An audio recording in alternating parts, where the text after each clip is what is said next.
Então, a terminologia ela é uma área acadêmica muito importante para a educação, muito importante para a ciência, muito importante para o desenvolvimento de tudo como é hoje.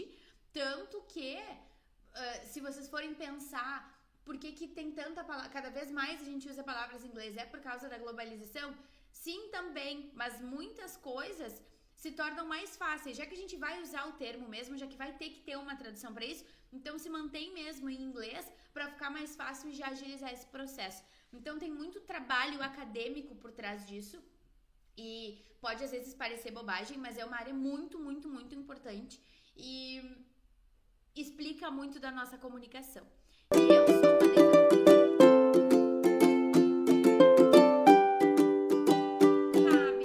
uma fase de iniciação. Aqui dentro, quando eu falo projeto, vocês sabem que projetos são áreas da vida. Não é só um projeto profissional, que saúde é um projeto que autocuidado, é um projeto que lazer, é um projeto que casamento, é um projeto... Aqui dentro vocês sabem.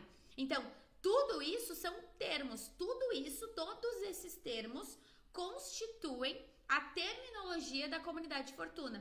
Por isso que se vocês forem ver, muitas empresas constroem os seus próprios glossários. A gente já fez isso várias vezes. Por quê? Um glossário, essa é a diferença de um glossário e de um dicionário. Um dicionário, ele explica o que as palavras significam.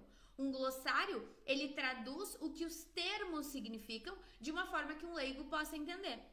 Então, se a gente fosse fazer um glossário atualizado da comunidade Fortuna, a gente descreveria movimento estratégico, método de planejamento que consiste em 5 passos, que permite o acompanhamento e é feito periodicamente, de uma forma que desenvolva o meu branding, de uma forma que me venda e não que me coloque como mais uma, de uma forma que gere diferenciação. Então, a gente estuda no marketing que para a gente ter grupos, a gente precisa falar coisas que sejam relevantes, a gente precisa ter até chamar as pessoas, né? No nosso caso, produtivas. Eu não tirei isso da minha cabeça. As pessoas começaram a dizer, Aline, eu tô me sentindo produtiva, eu tô me sentindo produtiva, eu tô me sentindo produtiva. Então tá, produtiva, pronto. Né?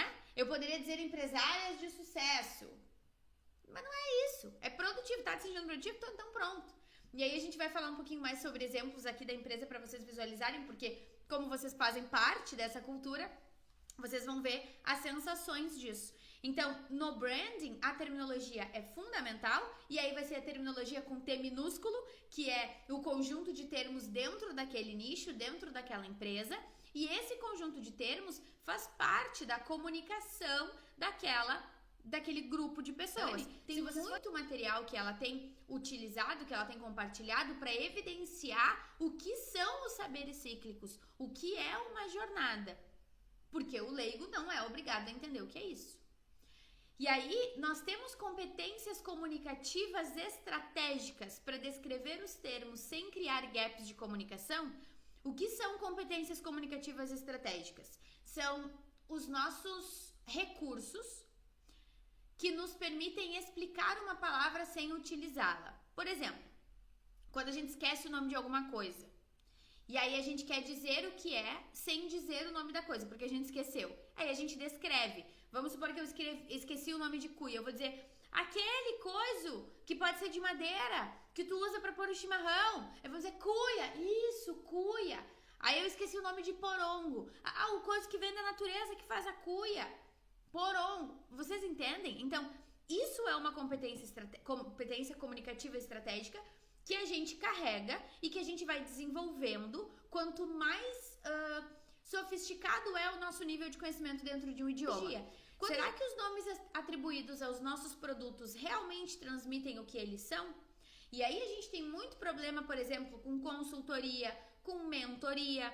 Eu levei quase 4 anos para lançar uma mentoria em grupo, porque quando o mercado recebe mentoria em grupo, ele entende que ele vai ter o quê? Meia dúzia de sessão no Meet e um monte de aula. E a maioria gravada. E eu não ia vender isso. Eu ia vender uma mentoria igual a individual, só que em grupo. Então, com coisas que eu ia planejar, mas que iam ser aprofundadas de uma forma totalmente personalizada, totalmente humana. E ao vivo ali no Meet, não transmissão. Não, é uma mentoria, não é uma aula. Só que o mercado estava acostumado com essa entrega dessa forma. E aí, como é que eu ou criar um nome que não existia, e daí ia ser mais difícil ainda de vender, ou usar um nome que as pessoas entendem como algo diferente e cobrar um preço justo ao que o produto realmente entrega, sendo que o cliente acha que é uma coisa muito menor. Tu já sabe que vai ter uma coisa assim. É diferente de tu ir a um workshop, que tu sabe que vai ter conteúdo, vai ter alguma parte prática, mas é muito mais teórico do que vivencial. Aqui tu já sabe que é vivencial. Tu já entende. E quando fala saberes, tu já sabe que vai ter muitas coisas. Então, a palavra saberes, ela já carrega uma conotação de conhecimento, mas não é de conhecimento técnico. Tanto que sabedoria não tem nada a ver com conhecimento técnico. E a gente tem muitos exemplos e muitos casos onde as pessoas contam que as pessoas mais sábias eram as que tinham menos estudos. Então não é sobre conhecimento técnico, é sobre sabedoria. É uma outra pegada. Isso. Ao invés de falar direto do meu produto, eu faço perguntas para que ele me dê o exemplo da melhor experiência que ele já teve. E aí, quando ele me diz qual foi a melhor experiência que ele já teve, eu comparo meu produto com essa. Para não deixar que ele compare meu produto com qualquer outro cursinho, com qualquer outra mentoriazinha em grupo, com qualquer outra bobagemzinha que prometem e não cumprem. Então, isso é um esforço comercial que tem tudo a ver com linguística. Então, por isso eu digo que é muito além de técnicas, é muito além de repetiçõezinhas. É tu entender que do lado de lá tem alguém com uma visão de mundo muito machucada por experiências ruins. Que tende a colocar o teu produto em mais um. Ou então, ser uma pessoa que super se deixa levar e que investe caminhões de dinheiro em coisas que não resolvem e que quando chegar em casa vai falar para um marido, para uma mãe, para um irmão e vai ouvir, de novo tu com isso daí? Então tu tem que criar o referencial certo na cabeça do consumidor e do tomador de decisão. Especialmente quando a gente está criando algo, porque é algo que ainda não existe no mundo.